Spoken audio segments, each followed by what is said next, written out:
নামটো ইয়াত বেছিকৈ ব্যৱহাৰ হৈছে। মাধৱ নামৰ উদ্দেশ্যই হৈছে মা মানে লক্ষ্মী, ধ্ৰুৱ মানে স্বামী। সাগৰ মন্থন কৰোঁতে যেতিয়া লক্ষ্মীৰ আবিৰ্ভাৱ হৈছিল, পৰম পুৰুষ ভগৱন্তই সেই লক্ষ্মীগৰাকীক নিজৰ হৃদয়ত ৰাখি থৈছিল। সেইকাৰণে পৰম পুৰুষ ভগৱন্তৰ আন এটা নাম হৈছে মাধৱ। আৰু আমি আজি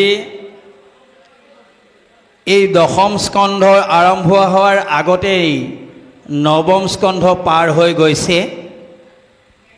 তাতে যজাতিৰ বংশৰ কথা ওলাইছিল আৰু সেই যজাতি বংশৰে যজাতিৰ পুত্ৰ যদুৰ পৰাই কৃষ্ণপ্ৰভু ভগৱন্তই জন্মগ্ৰহণ কৰা এই যদু বংশটোৰ আবিৰ্ভাৱ ঘটিছে।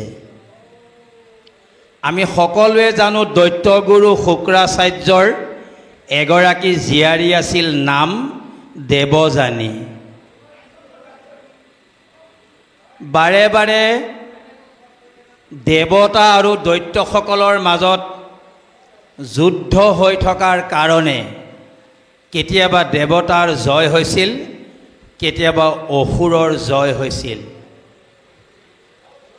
এইদৰে দেৱতা আৰু অসুৰৰ জয় আৰু বিজয়ৰ মাজত বহুকাল যুদ্ধ চলি থকাত দৈত্যগুৰু ব্ৰাহ্মণ শুক্ৰাচাৰ্যই মৃত সংজীৱনী মন্ত্ৰ শিকি যিমান যুদ্ধত দৈত্যবিলাক মৰিছিল তেওঁ দৈত্যবিলাকক জীয়াই তুলিছিল।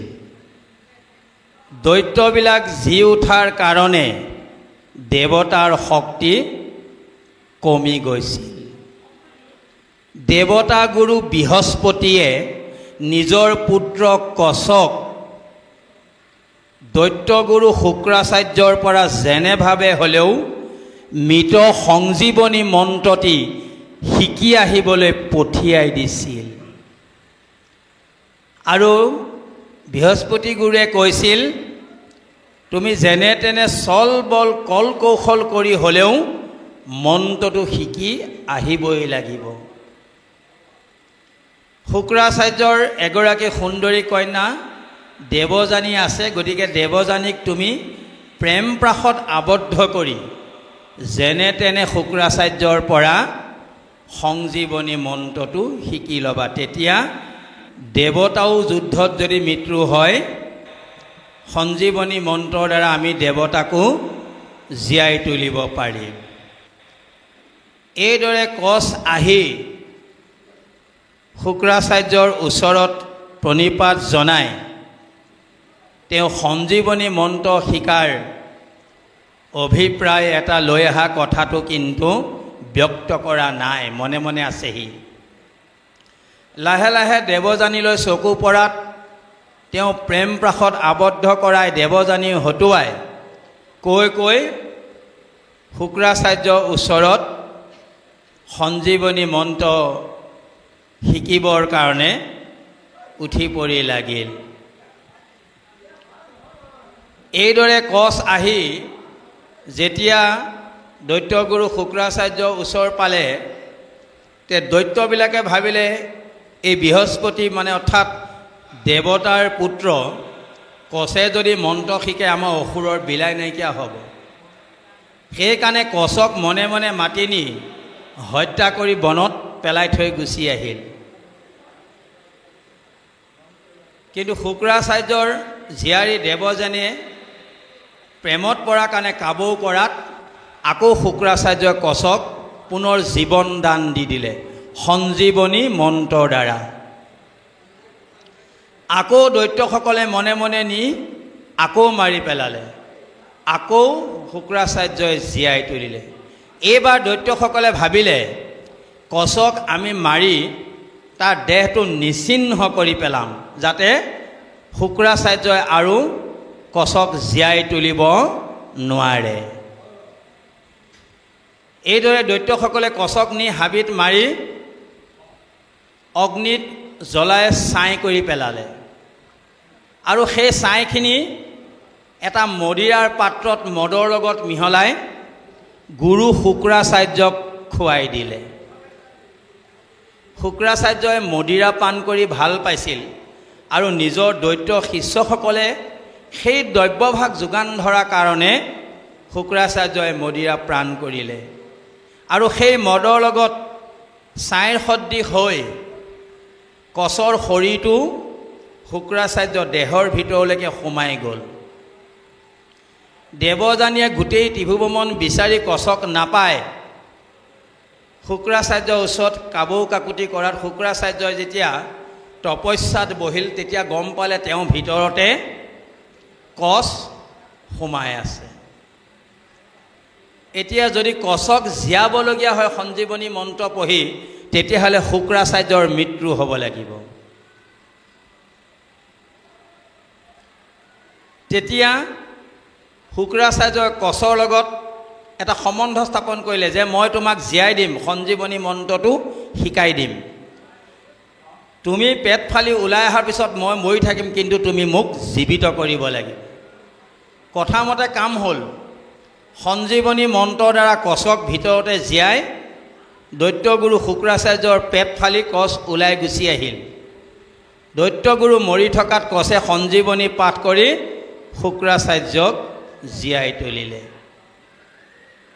তেতিয়া দেৱযানীয়ে কচক আহি ক'লে, মোৰ পিতৃৰ কাৰণে তুমি পুনৰ জীৱন লাভ কৰিছা আৰু সঞ্জীৱনী মন্ত্ৰ শিকিলা, এতিয়া তুমি মোক বিবাহ কৰিব লাগে। তেতিয়া কচে ক'লে, তুমি দৈত্যগুৰু শুক্ৰাচাৰ্যৰ জীয়াৰী আৰু ময়ো তোমাৰ পিতৃৰ পেটৰ পৰাই ওলাই আহিছোঁ, গতিকে মই তোমাৰ ভাতৃ হ'লোঁ। ভগ্নী আৰু ভাতৃৰ মাজত কোনো কাৰণত বিবাহ সম্পন্ন হ'ব নোৱাৰে, গতিকে মই দেৱলোকলৈ গুচি যাওঁ। এইবুলি কচে চলে বলে মন্ত্ৰটো শিকি দেৱলোকলৈ যোৱাৰ সময়ত দেৱযানীয়ে কচক অভিশাপ দিলে, তই কুৰুচক্ৰান্ত কৰি যে এই সঞ্জীৱনী মন্ত্ৰ শিকিলি, এই মন্ত্ৰটোৰ কোনো ধৰণৰ কামত নাহক বুলি কচক দেৱযানীয়ে অভিশাপ দিলে। আৰু কচেও দেৱযানীক অভিশাপ দিলে, তই যদিও ব্ৰাহ্মণৰ কন্যা, গুৰু শুক্ৰাচাৰ্যৰ কন্যা, তোৰ কিন্তু বিয়া ক্ষত্ৰিয়ৰ লগতহে হ'ব। এইখিনি কথা কৈ যেতিয়া সকলোবিলাক ঘৰাঘৰি গ'ল, তেতিয়া সেইখিনি সময়ত এজন ডাঙৰ দৈত্য ৰজা তেওঁ তিনতলৈক জয় কৰিবৰ কাৰণে গুৰু শুক্ৰাচাৰ্যক তেওঁ ৰাজ্যত গুৰু কৰি ৰাখিছিল। বিষপ্ৰভা নামৰ এজন দৈত্যৰ জীয়াৰী আছিল সমিষ্ঠা। এই সমিষ্ঠাৰ লগত দেৱযানীৰ বাল্যকালৰ পৰা বন্ধু থকাৰ কাৰণে দুই একেলগে খেলি ফুৰিছিল। এবাৰ এটি সৰোবৰত উলংগভাৱে বস্ত্ৰ পৰিধান নকৰাকৈ লগৰীয়াসকলৰ লগত সমিষ্ঠা আৰু দেৱযানীয়ে স্নান কৰি থাকোঁতে সেইফালেদি শংকৰ মহাদেৱ আৰু পাৰ্বতীয়ে ভ্ৰমণ কৰি ফুৰিছিল।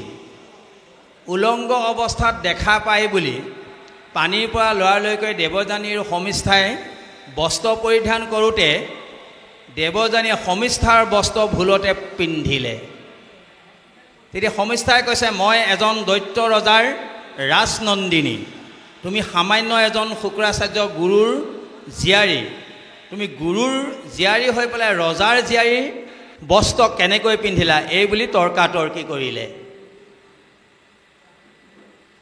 সেইখন কাজিয়া ডাঙৰ হৈ গৈ দেৱযানীক নানান ধৰণৰ অপমান কৰিলে, যে তোৰ দেউতাই মোৰ দেউতাৰ ৰাজত্বত থাকি, মোৰ দেউতাৰ শাসনত থাকি মোৰ দেউতাৰ ভঁৰালৰ ভাত খাই আছে, গতিকে তই মোৰ দাসী, গতিকে দাসীয়ে কেতিয়াও ৰাজকন্যা হ'বলৈ চেষ্টা নকৰিবি, আৰু তোৰ দেউতাৰ কোনো অস্তিত্ব নাই। তেতিয়া দেৱযানীয়ে ক'লে, মোৰ গুৰু মোৰ পিতৃ শুক্ৰাচাৰ্যৰ এনেকুৱা ধৰণৰ মন্ত্ৰ আছে, তোৰ দেউতাৰ ৰাজ্যখন তৎকালেই ভস্ম কৰি দিব পাৰিব মন্ত্ৰৰ দ্বাৰা, গতিকে মোৰ দেউতাৰো শক্তি আছে। এই শক্তিৰ পৰীক্ষাত কাজিয়া লাগি দেৱযানীয়ে অপমান পালে আৰু সমিস্থাই অপমান পাই দেৱযানীক এটা কুৱাৰ ভিতৰত পেলাই থৈ গুচি গ'ল। সেইখিনি সময়তে সেই বনৰ মাজেদিয়ে ক্ষত্ৰিয় বংশৰ ৰজা যজাতি পাৰ হৈ যাওঁতে কুৱাত এজনী দিব্য কন্যা দেখি সোঁ হাতেৰে সেই কন্যাগৰাকীক উঠাই আনিলে। কন্যাগৰাকী উঠাই আনি সুধিলে, তুমি কোন আৰু কুৱাটোত কিয় পৰি আছা? বোলে মই গুৰু শুক্ৰাচাৰ্যৰ একমাত্ৰ জীয়ৰী দেৱযানী, মোৰ লগৰীয়া সমিস্থাই মোক হিংসামূলকভাৱে এই কুৱাটোত পেলাই থৈ গুচি গ'ল। এতিয়া তোমাৰ সোঁ হাত দি মোৰ সোঁ হাত ধৰি উদ্ধাৰ কৰিলা, গতিকে তুমি মোক বিয়া পাতিব লাগে। এতিয়া যজাতিয়ে ক'লে, মই ক্ষত্ৰিয়, তুমি ব্ৰাহ্মণী, ক্ষত্ৰিয়ই ব্ৰাহ্মণী কেতিয়াও বিয়া পাতিব নাপায়। কিন্তু দেৱযানীয়ে বৰকৈ লাগি ধৰাত পিতৃৰ ওচৰলৈ লৈ যোৱাত শুক্ৰাচাৰ্যৰ অনুমতিত দেৱযানীক যজাতিলৈ বিয়া দিলে। আৰু সেই বিয়াৰ যৌতুক হিচাপে সমিস্থাকো দেৱযানীৰ লগতে পঠিয়াই দিলে। সমিস্থাও আছিল বৰ ধুনীয়া। এটা সময়ত যজাতিৰ লগত সমিস্থাও সম্বন্ধ হৈ পেলাই 3টা সন্তানৰ জন্ম হ'ল। আৰু দেৱযানী 2টা সন্তানৰ জন্ম হ'ল। তাৰ প্ৰথমটো সন্তানৰ নাম হৈছে যদু। এতিয়া সদশেষত সেই যদু বংশতে আহি পৰম পুৰুষ ভগৱন্তই জন্ম লাভ কৰি বৰ্তমান বৃন্দাবনত লীলা কৰি কংসৰে যিমান দৈত্য পঠাইছে সকলোবিলাকক এটা সামান্যভাৱে তেওঁ নিঃশেষ কৰি পেলাইছে। কেনেকৈ? কংসৰ পাঞ্চনি পাই যত দৈত্য আহে, তুমি অগণিত যেন পুৰি মৰে জাখে। আহিলেক পুতনা মোহিনী নাৰী বেশে, স্তন দিয়া শিশু মাৰি ফুৰে দেশে দেশে। এইভাৱে কংসই যিমান বৃন্দাবনলৈ দৈত্যসকলক কৃষ্ণক নিধন কৰিবৰ কাৰণে পঠিয়াইছে, কিন্তু কৃষ্ণৰ ওচৰত আহি তেওঁলোক মুক্তি পায় একো একোজন দেৱতা হৈ ওপৰলৈ উৰি গুচি গৈছে। সেইকাৰণে প্ৰভু ভগৱন্তৰ আন এটা নাম হৈছে ভকত বৎসল। আৰু এতিয়া আমাৰ কলিযুগত ভাগৱত ধৰ্মই এইটোৱে দেখুৱাইছে, শুনা সভা সদ ভাগৱত নিৰন্তৰ, সেৱক বৎসল নাহি মাধৱত পৰ। আপুনি যদি সেৱক, আপুনি যদি সেৱিকা হয়, ঈশ্বৰ একান্তভাৱে সেৱিকা হয়, তেতিয়াহ'লে প্ৰভু ভগৱন্তই আপোনাৰ কথা দিনে নিশাই চিন্তা কৰি থাকিব। ভকতৰ দুখ খনেকে হৰন্ত, সেহি হেতু ভগৱন্তে নাম ধৰ হৰি ধৰন্ত। ভকতৰ দুখবিলাক হৰণ কৰিবৰ কাৰণে প্ৰভু ভগৱন্তই তেওঁৰ আন এটা নাম হৰি ৰূপে ধৰিছে। সেইকাৰণে ভাগৱতৰ আৰম্ভণি প্ৰথম পদটোতে কৈছে, জয় জয় কৃষ্ণ কৃপা ময় মহেশ্বৰ, যাৰ আজ্ঞা শিৰে বহে ব্ৰহ্মা হৰি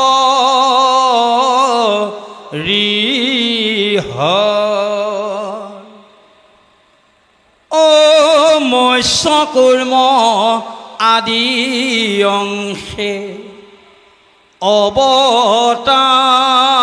অৱতাৰ যাৰ, ঈশ্বৰ কৃষ্ণ কোটি কোটি নমস্কাৰ।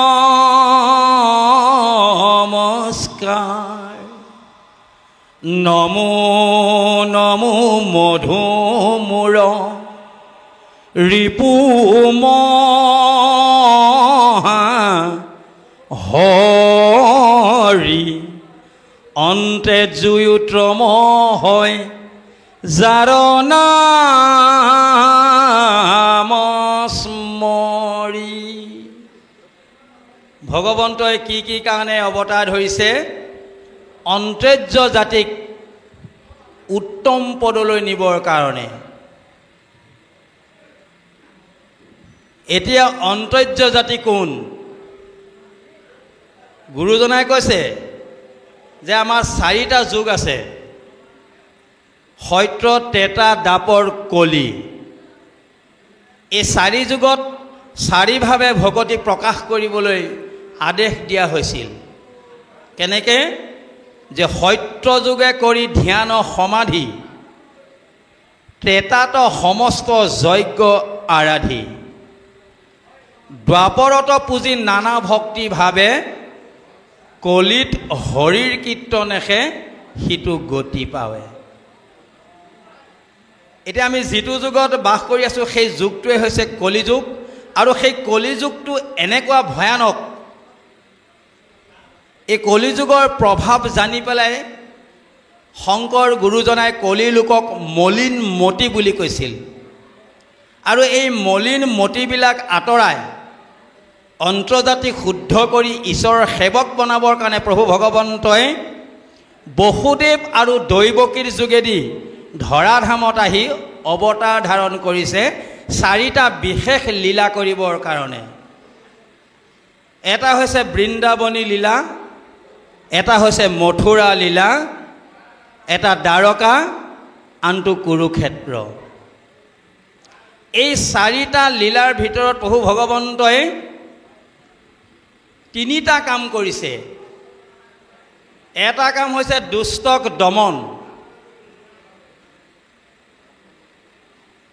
আনটো হৈছে সন্তক পালন, আৰু 3 নম্বৰ কামটো হৈছে ধৰ্মক সংস্থাপন। এতিয়া দুষ্ট কোন? এতিয়া আমি 10ম স্কন্ধত পাইছোঁ প্ৰথম দুষ্টটোৱে হৈছে কংস। অঘবক কুবলয় ধেনুক কেশী কংস নাচি বনমালী। এতিয়া অঘব অসুৰক মাৰিলে, কুবলয় নামৰ প্ৰবল মত্ৰ হাতীটোকো নিশেষ কৰিলে, ধেনুক কেশী কংস নাচি বনমালী। কংসক নাশ কৰিবৰ কাৰণে প্ৰভু ভগৱন্তৰ মূল উদ্দেশ্য হ'ল জন্ম লোৱা, আৰু সেইকাৰণে জন্ম হোৱাৰ আগে আগে কংসক আকাশবাণী শুনাইছে, শুনৈৰে কংস তই অধৰ্ম চাণ্ডাল, তোৰ ভগ্নী হতে মই ঘটাম জঞ্জাল। যেবে দৈৱকীৰ হন্তে উপজিব অষ্টম পুত্ৰ, সেহি তোৰ প্ৰাণবয়ী হ'ব শুনৈৰে কংস। সেইদিনাৰ পৰাই কংসই আকাশবাণী শুনাৰ লগে লগে বসুদেৱ আৰু দৈৱকীক প্ৰাণে মাৰিবলৈ চেষ্টা কৰিছিল। কিন্তু বসুদেৱ আছিল দেৱ অংশী লোক, আৰু দেৱতাই সদায় নাৰী জাতিক ৰক্ষণাবেক্ষণ দিয়ে। মানে কৃষ্ণপ্ৰভু ভগৱন্ত দেৱৰো দেৱ, দেৱৰ উত্তম দৈৱকী নন্দন। বসুদেৱে নাৰীক সংস্থাপন দিবৰ কাৰণে এটা প্ৰণ কৰিছিল, যিটো প্ৰণ এজন পিতৃয়ে কৰিবলৈ কিন্তু সাহস কৰিব নোৱাৰে কলিযুগত। তেওঁ কংসক কৈছিল, হে দাদা, তোমাৰ ভগ্নী দৈৱকীটো একো দোষ নাই, তেওঁ এগৰাকী সামান্য তিৰোতা। এতিয়া আকাশবাণীত এটা কথাই ব্যক্ত হৈছে, তেওঁৰ পৰা উপজা সন্তানে তোমাৰ প্ৰাণ ল'ব, আৰু ময়ো প্ৰণ কৰিছোঁ যিমান সন্তান উপজিব, উপজাৰ লগে লগে তোমাৰ হাতত মই গতাই দিম। গতিকে দৈৱকীৰ প্ৰাণটো ৰক্ষা কৰিব লাগে। কংস যদিও দুৰাচাৰী, কিন্তু কংসৰো অকণমান হৃদয় এখন আছে। তেতিয়া ভাবিলে সঁচা, দৈৱকীৰতো কোনো দোষ নাই, যে দৈৱকীৰ গৰ্ভত উপজা সন্তানটোৱেহে মোৰ ক্ষতি কৰিব। গতিকে এক প্ৰাণে নামাৰি পোতাশালতে বন্দী কৰি থোৱাই হওক। এই বুলি বন্দী কৰি ৰখীয়া দি পেলাই কংসৰ নিজ ৰাজ্যলৈ গুচি গ'ল। লাহে লাহে দিন বাগৰাৰ লগে লগে বসুদেৱ আৰু দৈৱকীৰ যোগেদি প্ৰথমটি সন্তান জন্ম হোৱাৰ লগে লগে কংসক খবৰ দি মতাই আনি কংসৰ হাতত সন্তানটি তুলি দিছে, নাম কৃতিমন্ত। কংসই লগে লগে মাৰিবলৈ বুলি চাওঁতেই আৰু এটা কথা মনলৈ আহিল যে বসুদেৱে সঁচাকৈ সৎ বাক্য পালন কৰিছে। যিটো আমি অষ্টম স্কন্ধত পাইছিলোঁ, বলিয়ে পালন কৰিছিল বাক্য। শৰণৰ তৃতীয়টো পদক্ষেপ হৈছে বাক্য, কায় মন বাইক। গতিকে বলিয়ে বাক্য কৰিছিল 3 পদ ভূমি, শুক্ৰাচাৰ্যই বাধা দিলেও কিন্তু মই দিমেই। সেইকাৰণে মই সেইদিনা কৈছিলোঁ, আমাৰ ভক্তি ধৰ্মত যদি যোনেই বাধা দিয়ে তাক আমি হয় ত্যাগ কৰিব লাগিব, নহয় যুদ্ধ কৰিব লাগিব, নহয় বুদ্ধিৰে সেই সন্ধি বাহ কাটিব লাগিব।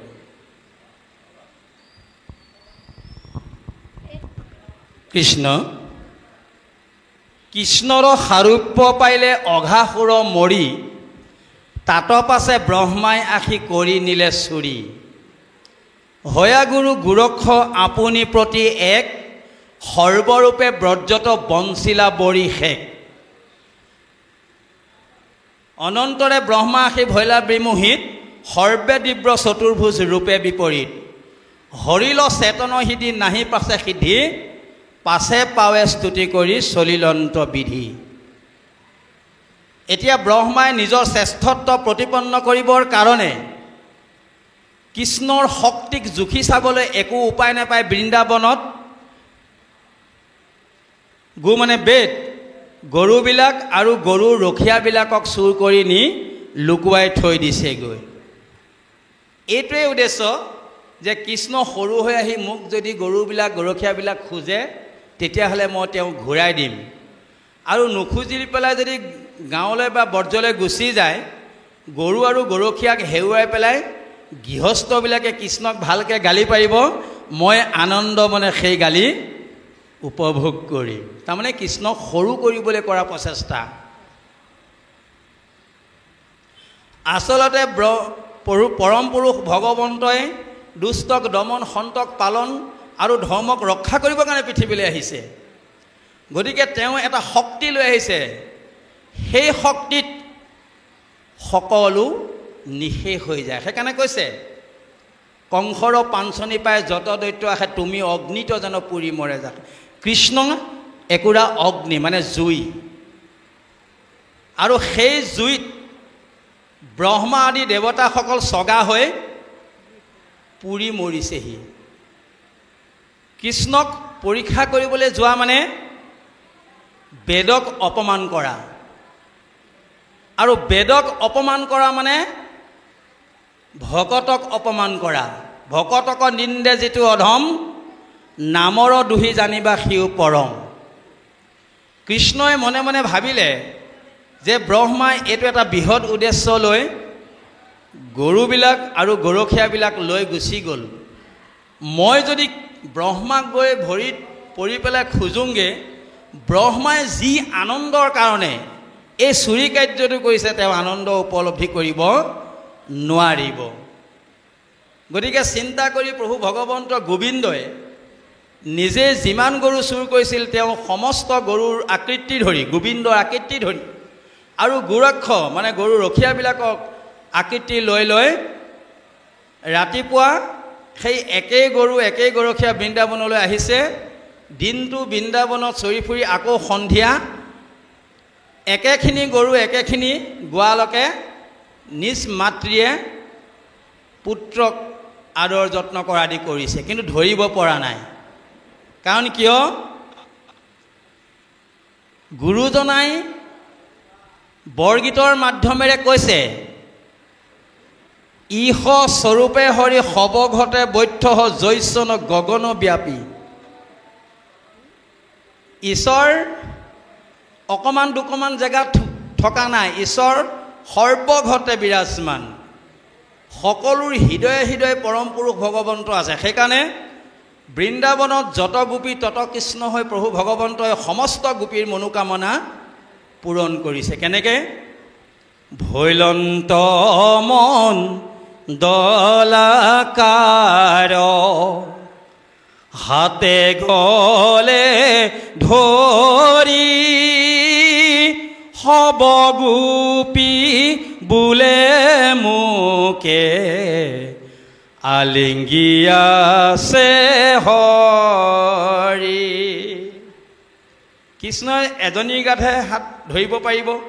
এতিয়া মণ্ডলাকাৰ হৈ থাকোঁতে ইজনীয়ে সিজনী, ৰাধাই যদি কাৰোবাক ধৰিছে, ভাবিছে কৃষ্ণই মোক হাতত ধৰি আছে। গতিকে এই বৃন্দাবনত যি লীলা পৰম পুৰুষ ভগৱন্তই যত গোপী তত কৃষ্ণ কৰিছিল, ৰাস ক্ৰিয়াৰ আগতেই হয়া গুৰু গোৰক্ষ আপুনি প্ৰতি এক, সৰ্বৰূপে বৰ্জত বঞ্চিলা বৰি শেষ। এটা বছৰ এনেকৈ নিজ নিজ ঠাইত পৰম পুৰুষ ভগৱন্তই সকলোৰে ঘৰত গৰু আৰু গৰখীয়া হৈ পেলাই এবছৰ কটালে। এতিয়া ব্ৰহ্মাই ভাবিলে এনেকৈ দেখোন এটা বছৰ পাৰ হ'ল, কৃষ্ণই মোৰ ওচৰত গৰু আৰু গৰখীয়াবিলাক বিচাৰি অহা নাই। কিয় অহা নাই আমাক ছবি চন্দই ক'ব। এইখিনি ক'বলৈ যাওঁতে এতিয়া কলিযুগৰ ধৰ্মটো কথা আমাক গুৰুজনাই কৈছে। আমি কলিযুগত কি ধৰ্ম পালন কৰিব লাগিব তাকে ছবি পদে কৈছে। ই ৰাম ভৈল একাকাৰ লোক কলিত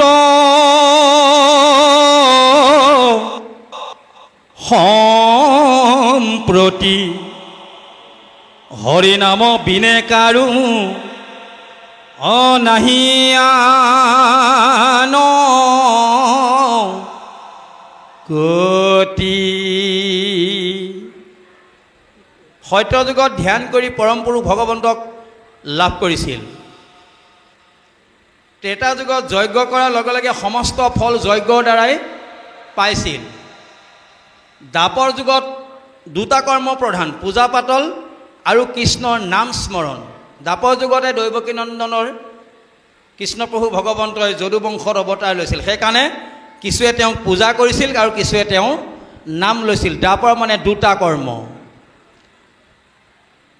আৰু কলি যুগ, শংকৰ গুৰুজনাই কৈছে ইটো কলি যুগে হৰি নামে সাৰ, হৰি নাম বিনে নাই কাহাৰো উদ্ধাৰ। সেইকাৰণে মহাপুৰুষ মাধৱ গুৰুজনাই ঘোষাত কৈছে অসত্য যুগে ধ্যান, ত্ৰেতা যুগে যজ্ঞ, দ্বাপৰ যুগত পূজা, কলিত হৰিৰ কীৰ্তন বিনাই আৱৰ নাহি কে দোষা। কলিত হৰিৰ কীৰ্তন এৰিয়া অন্যত ধৰ্মই আচৰে, মিছাতে কেৱল শ্ৰম মাত্ৰ পাৱে একোৱে ফল নধৰে।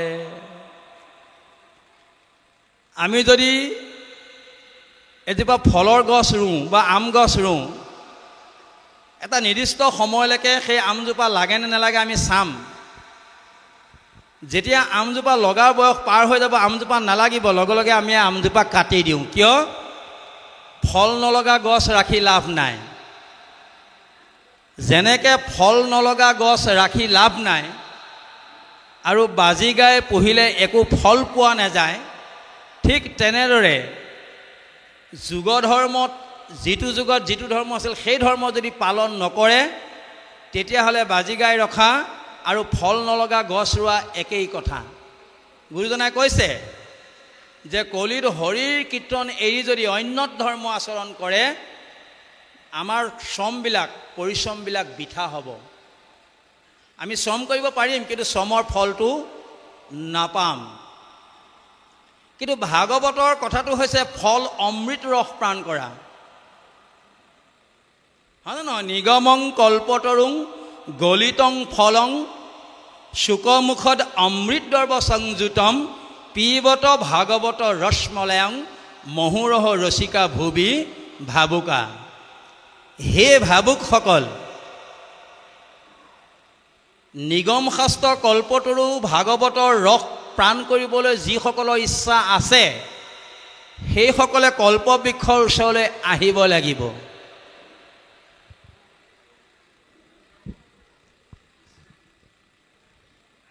নাম বৃক্ষ মহাদালি অমৃতময় ফল, সাধু সংগে পাৰি খাই পাপি নাযায় তল। কাৰণ এই অমৃতটো প্ৰাণ কৰিবলৈ কেৱল সৎসংগৰ প্ৰয়োজন। সৎসংগতহে এই কামটো আপোনাসবে কৰিব পাৰিবা। সেইকাৰণে কৃষ্ণপ্ৰভু ভগৱন্তই উদ্ধৱক বৈকুণ্ঠলৈ যোৱাৰ আগতে কৈ গৈছে যে মই এৰি লাতে ভূমি ঐত্য নথাকিবা তুমি লোকত মিলিবে বিমংগল, 7 দিনৰ অৱসানে সমস্ত দ্বাৰকা মানে সাগৰৰ জলে যাইব তল। মই আত্মা হেন জানি আমাক বান্ধৱ মানি এৰা ভিন্ন আপোনাৰ দেহ। যে তুমি এই ভিন্ন ভিন্ন দেখি থকা দেহবিলাক, তোমাৰ বন্ধুবিলাক, তোমাৰ আত্মীয় সম্বন্ধবিলাক, এইবিলাকে তোমাক উদ্ধাৰ কৰিব নোৱাৰে। তোমাক উদ্ধাৰ কৰিব কেৱল এক হৰিনামে। আৰু মই যেতিয়া গুচি যাম শব্দ ব্ৰহ্ম ভাগৱত মূৰ্তি ৰূপে মই তোমালোকৰ ওচৰত দেখা দিম। আৰু সেই ভাগৱতৰ ৰস প্ৰাণ কৰি তোমালোকে অমৰ হবা। যেনেকৈ অমৃত পান কৰি দেৱতাসকল অমৰ হৈছিল, ঠিক তেনেকৈ ভাগৱত শাস্ত্ৰক যদি আমি একাগ্ৰতাভাৱে সুদৃঢ় বিশ্বাসে আমি হৃদয়ত, এইটো বস্তু হৃদয়ত নিয়া বস্তু, এইটো মুখৰ অমৃত নহয়, এইটো কৰ্ণৰ অমৃত। মুখৰ অমৃত হৈছে দধি দুগ্ধ ঘৃত মধু নদীৰ জল। 5 বিধ অমৃতময় বস্তু তৈয়াৰ কৰি একত্ৰ কৰি তাক ৰন্ধন প্ৰক্ৰিয়াৰ দ্বাৰা অমৃত তৈয়াৰ কৰিলে জিভাৰ স্বাদ আহে। আৰু ভাগৱতৰ স্বাদটো হৈছে কৰ্ণপথে ভকতৰ হিয়াত প্ৰৱেশী হৰি, দুৰ্বাসনা হৰে সমস্তৰ, জলৰ যতেক মল যেহেন শৰতকালে স্বভাৱতে নিৰ্মল কৰয়। শৰৎকাল অহাৰ লগে লগে সূৰ্যৰ প্ৰখৰ তাপ আৰু ৰ'দত যেনেকৈ বোকাময় পৰিৱেশবিলাক নাইকিয়া হৈ এটা সুন্দৰ সুচল পৰিৱেশ হয়, ঠিক সেইদৰে হৰি কথা যদি আমি কাণৰ মাজেৰে হৃদয়ত প্ৰৱেশ কৰিব পাৰোঁ, ইয়াৰ ভিতৰত থকা সমস্ত দুৰ্বাসনাবিলাক আবাৰ শব্দৰ মাজেৰে ওলাই গুচি আহে। কি শব্দৰ মাজেৰে ওলাই গুচি আহে? ৰাম নামৰ শব্দৰে। এই নামটোলৈ কোন শুদ্ধ হৈছিল আপোনাক সবে জানে? ভাগৱতত আছে, বাল্মীকি আছিলে চুৰ এৰিলে পাতক ঘূৰ, এহি হৰি ৰাম নাম পদে, এহিটো নামকে ঘোষি ভৈলন্ত পৰম ঋষি, দেখা দাসী তনয়না ৰদে।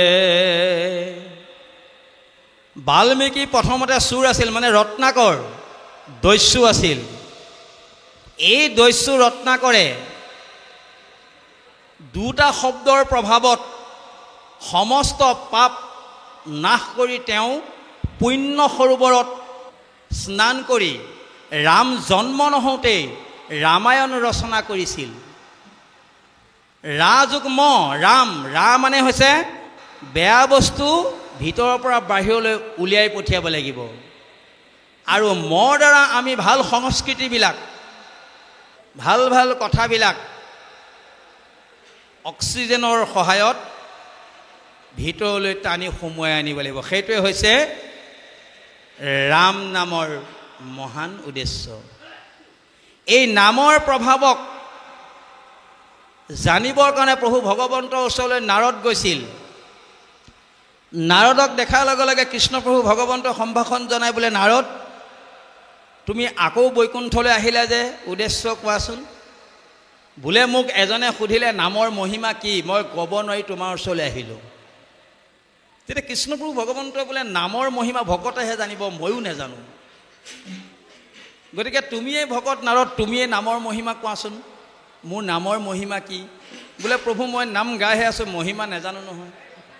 তেতিয়া কৃষ্ণই নাৰদক কৈছিল, তুমি স্বৰ্গলৈ গৈছা? বোলে গৈছোঁ। যে মৰ্ত্যত তুমি গৈছা? গৈছোঁ। বৈকুণ্ঠলৈ আহিছা? গৈছোঁ। পাতালতো গৈছা? গৈছোঁ। নৰকলৈ কেতিয়াবা গৈছানে? বোলে নৰক। এইখন কেনেকুৱা ঠাই? বোলে সেই টুকুৰা এটুকুৰা ঠাই, তাত গ'লেহে তুমি নামৰ মহিমাটো বুজিব পাৰিবা। কৃষ্ণ খুব সুন্দৰভাৱে গুৰুজনাই এটি ছবি দৰ্শন কৰাইছে, ব্ৰহ্মাৰ গৰু চুৰি ছবিখন। এতিয়া প্ৰভু ভগৱন্তৰ ওচৰত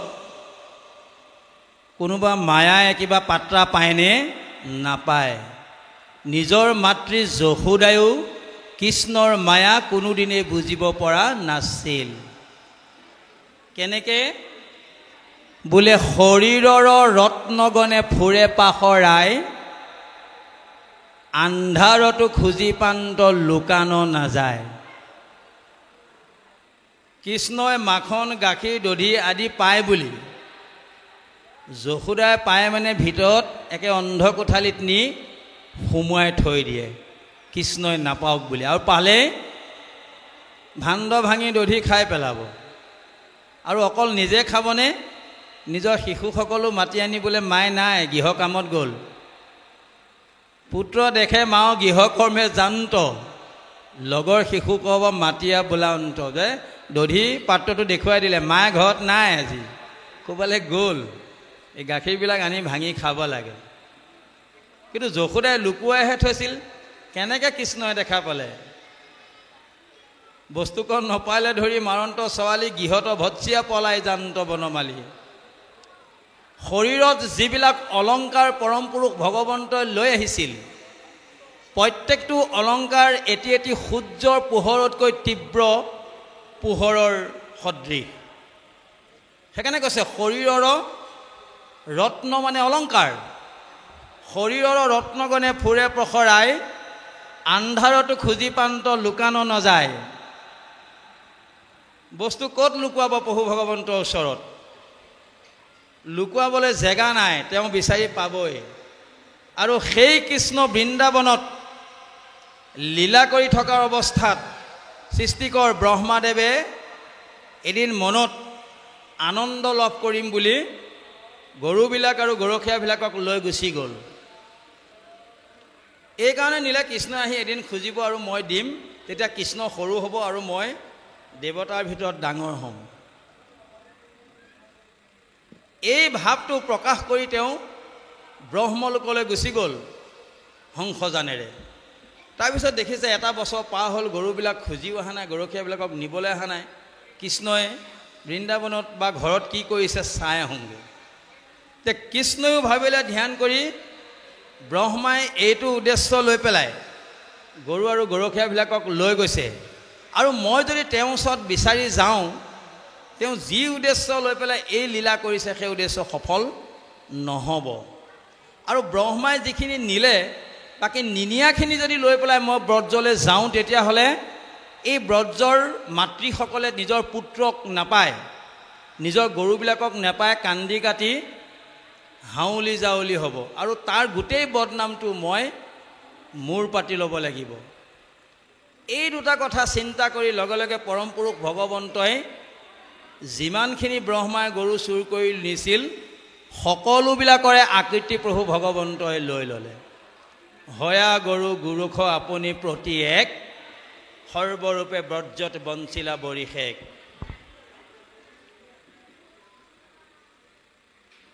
এতিয়া আমি যে জীৱবিলাক কেতিয়াবা বধ কৰি খাই থাকোঁ, তে আমি কাক খাই আছোঁ? ব্ৰহ্মক হত্যা কৰি আছোঁনে নাই? গতিকে ব্ৰহ্ম হত্যা মহাপাপ। এই পাপৰ পৰা পৰিত্ৰাণ পাবলৈ আমি কিছুমান কাম কৰিব লাগিব। কি কৰিব লাগিব? অব্ৰহ্ম বধ পিতৃ বধ সুৰাপান, অগম্যা গমন কৰে,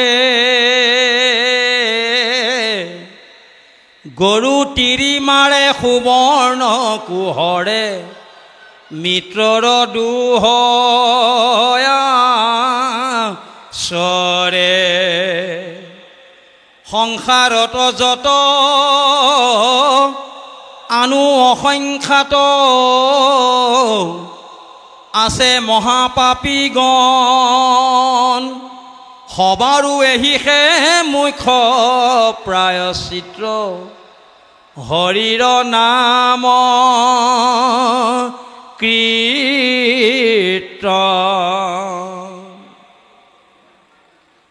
যে প্ৰহ্লাদে নিজৰ শিশুসকলক কৈছিল যে সকলো জীৱকে যদি বিষ্ণুময় দেখিব পাৰিবা তেতিয়াহ'লে তোমালোকৰ ভক্তিত প্ৰভু ভগৱন্ত সন্তুষ্ট হৈ তোমালোকক সদায় ৰক্ষণাবেক্ষণ দি থাকিব। এতিয়া আমি বৃন্দাবনত আহি প্ৰমাণ পালোঁ পৰম পুৰুষ ভগৱন্তই ব্ৰহ্মাই চুৰি কৰি নিয়া গৰুবিলাকক খুজি আনিবলৈ নগৈ নিজেই একো একোজনী গাই একো একোটি দমৰা আৰু একো একোটি সেই গৰু ৰখীয়া হৈ পৰিল। হৈ পেলাই যেনেকৈ সদায় বৃন্দাবনৰ পৰা ঘৰলৈ যায় কৃষ্ণই সকলোৰে ঘৰত গৈ সেই গৰুবিলাক বান্ধি গৰখীয়াবিলাকক মাকক সঞ্জাই দিছে, আই আপোনাৰ ল'ৰা এইটো হয়নে বোলে হয়, আপোনাৰ গৰু এইকেইজনী হয়নে বোলে হয়, আৰু আছিল নেকি বোলে নাই এইকেইজনী। বছ আকৌ বেলেগে ঘৰলৈ গৈছে, আই আপোনাৰ গৰখীয়া ল'ৰাটো এইটো হয়নে বোলে হয়, কিয় সুধিলা বোলে নাই সুধিছোঁ কথা আছে, বোলে গৰুকেইজনী হয়নে বোলে হয়, তেতিয়াহ'লে আপোনাৰ গৰু মই বান্ধি দিলোঁ গৰখীয়াক সঞ্জালোঁ, কালিলৈ পুৱা আকৌ বৃন্দাবনলৈ মই ইহঁতক লৈ পেলাই খেলা খেলিবলৈ যাম। এই বুলি যেতিয়া ব্ৰজৰ প্ৰত্যেক গৃহতে প্ৰভু ভগৱন্তই গৰু আৰু গৰখীয়াবিলাকক বান্ধি থৈ অহা মানে কি আমাৰ সকলোৰে হৃদয়ত আৰু সকলোৰে ঘৰত ঈশ্বৰ আছে। ঈশ্বৰ যদি সকলোতে আছে তেতিয়াহ'লে আমাৰ খাদ্য সম্বন্ধীয় কথাটো কেনেকুৱা হ'ব লাগিব? আমি জীৱবিলাক মাৰিব পাৰিমনে? জীৱ হত্যা কৰিব পাৰিমনে? নোৱাৰিম। এই জীৱ হত্যাৰ পৰা পৰিত্ৰাণ পাবলৈ আমাক ভাগৱতে উপদেশ দিছে। কি উপদেশ দিছে? যে স্বভাৱে লম্পট বিষয়ত অনুৰাগ স্বৰ্গ পাইবু বুলি ৰংগে কাটে হংসচাগ কৰে নানা হিংসা ধৰ্ম নানা দেৱ পূজে পুণ্যক্ষয় হৈলে পাছে নৰকত মজে। আমি যদি আমাৰ দেহটো সন্তুষ্ট কৰিবৰ কাৰণে আমাৰ হৃদয়ৰ ভোকবিলাক পূৰাবৰ কাৰণে যদি আমি অন্য জীৱ জন্তুবিলাকক আমাৰ আহাৰ হিচাপে ব্যৱহাৰ কৰোঁ তেতিয়াহ'লে আমি পাপত পৰিম আৰু এই পাপে আমাক ক'লৈ লৈ যাব? নৰকলৈ লৈ যাব। আমি যেতিয়া নৰকলৈ যাম আৰু আমি ওপৰলৈ উঠি আহিব নোৱাৰোঁ। এইদৰে আমি জীৱ হিংসা নকৰি আনৰ অহিত চিন্তা নকৰি সদায় হিত চিন্তা কৰিলে তাৰ পৰা যি ধৰ্ম আচৰণ হ'ব সেয়াই হৈছে প্ৰকৃত মানৱ ধৰ্ম। সেইকাৰণে শাস্ত্ৰই কৈছে যিটোজনে নামস্মৰে সকলো পাতক হৰে অনায়াসে পায়ে মুকুতি কওঁ। মুক্তিটো সেইসকলেহে পাব যিসকলে অনায়াসে এদিনো ক্ষতি নোহোৱাকৈ ঈশ্বৰৰ নাম লৈ থাকিব। বোলে আজি 3 দিন শুনিলোঁ বুলি 3 দিন যদি ঘৰত গৈ গোঁসাই ঘৰত তলাটো লগাই থওঁ বোলে 3 দিন শুনি আহিছোঁ গতিকে আৰু শুনিবলগীয়া নাই, তেনেকৈ যদি কৈছে তেতিয়াহ'লে আমাৰ ভকতি হোৱা নাই। কৈছে হৰিনাম নিৰন্তৰে ৰ'ব লাগিব।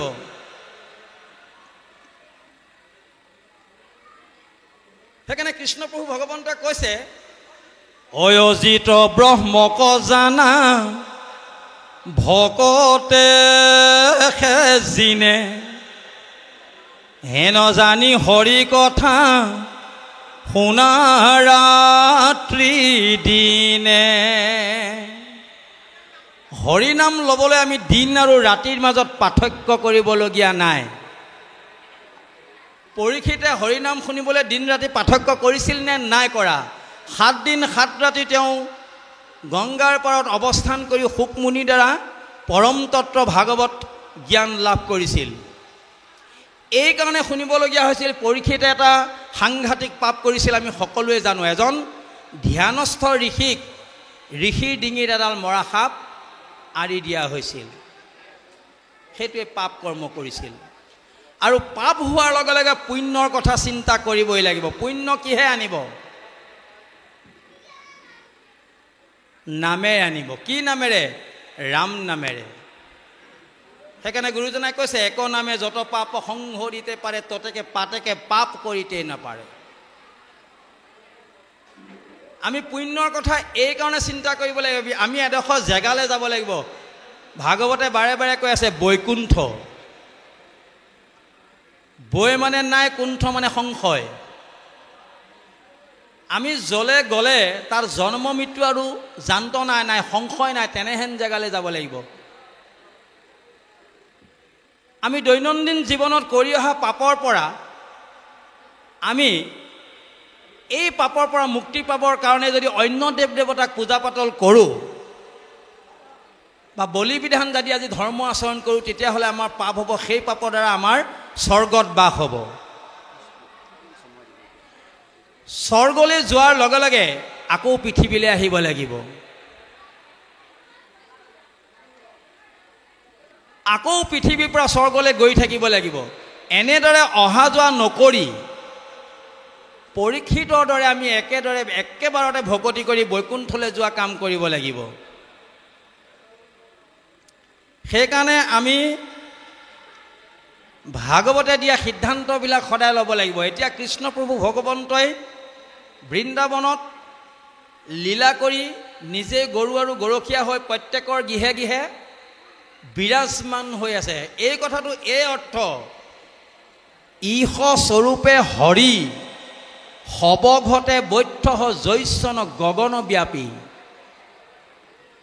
নিন্দা বাদ পৈশুন হিংসা হৰি, তাইহে কৰোহো হামু পাপী। গতিকে আমি যদি পৰহিংসা কৰোঁ, পৰ চৰ্চা কৰোঁ, পৰ নিন্দা কৰোঁ, তাৰ পৰা আমাৰ তামসিক ভক্তি হ'ব। আৰু সেই তামসিক ভক্তিত প্ৰভু ভগৱন্ত সন্তুষ্ট নহয় বুলি কপিল প্ৰভু ঈশ্বৰে মাক দেৱহূতিক জ্ঞান দিছিল। শুনা মা, ভক্তি বহুবিধ নহয়, কিন্তু ভক্তি বহুবিধো হয়। আৰু মোক কৰা ভক্তিত যদি কাৰোবাৰ হিংসা হয়, সেই ধৰ্মত মই নাই। পৰক মাৰিবে কৰি পৰয় যতন, এনেদৰে ধৰ্ম কৰি পায় অনেক ৰতন। এই ধৰ্মত নাহি জানা মই সাৰে সাৰ, কৈলো নিষ্ঠ বাণী শুনা মোৰ আই। গতিকে সাৱধান।